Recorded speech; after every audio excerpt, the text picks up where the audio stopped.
Assalamualaikum warahmatullahi wabarakatuh. Saya Nur Erlina. Saya akan menjelaskan Research and Development atau R&D. Apa sih Research and Development? Research and Development itu merupakan metode penelitian untuk mengembangkan dan menguji produk yang nantinya akan dikembangkan di dunia pendidikan. Simpelnya seperti itu pengertiannya. Research and development ini dibagi menjadi beberapa model. Di sini saya hanya menulis 4 model.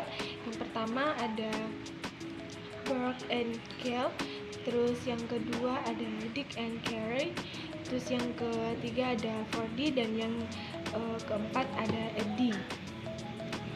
Di sini saya tidak akan membahas semua model-model yang ada di PPT ini, tapi saya akan membahas satu model saja, yaitu model 4D.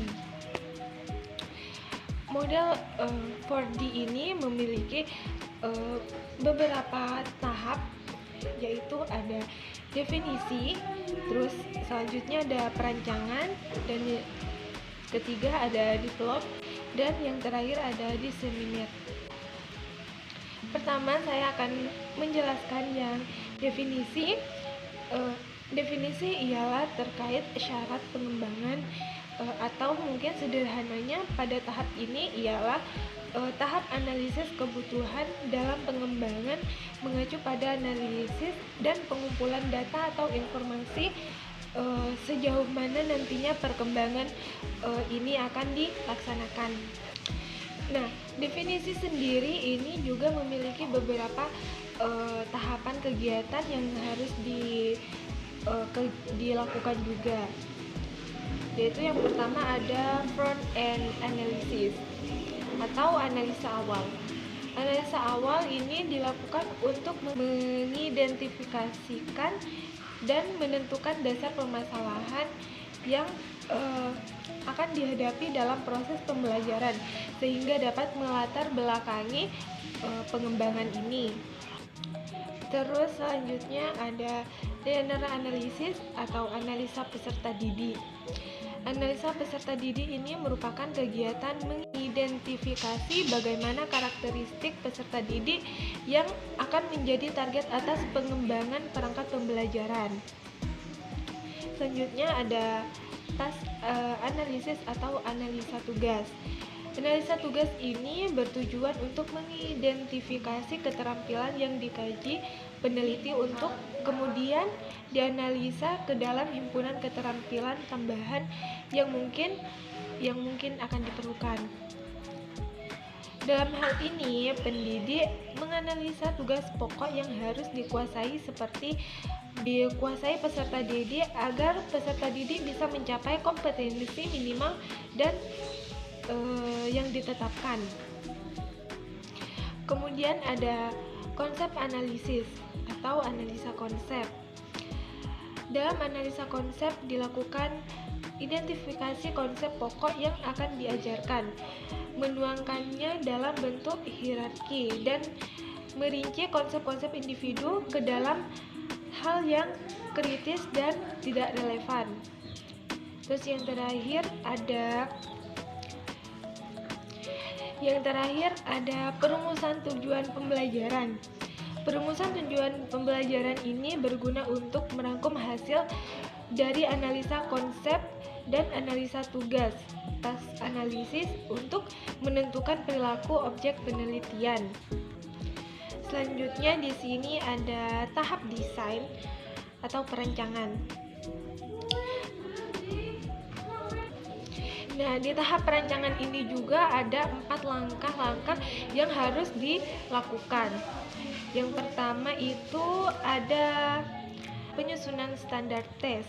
Penyusunan standar tes adalah langkah yang menghubungkan tahap pendefinisian dengan tahap perancangan. Penyusunan standar tes didasarkan pada hasil analisa spesifikasi tujuan pembelajaran dan analisa peserta didik. Terus Kemudian ada media selection atau pemilihan media. Secara garis besar, pemilihan media dilakukan untuk identifikasi media pembelajaran yang sesuai atau relevan dengan karakteristik materinya.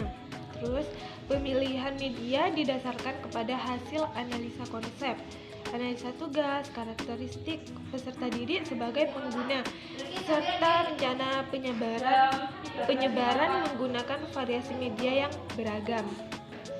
Kemudian di sini ada format selection atau pemilihan format.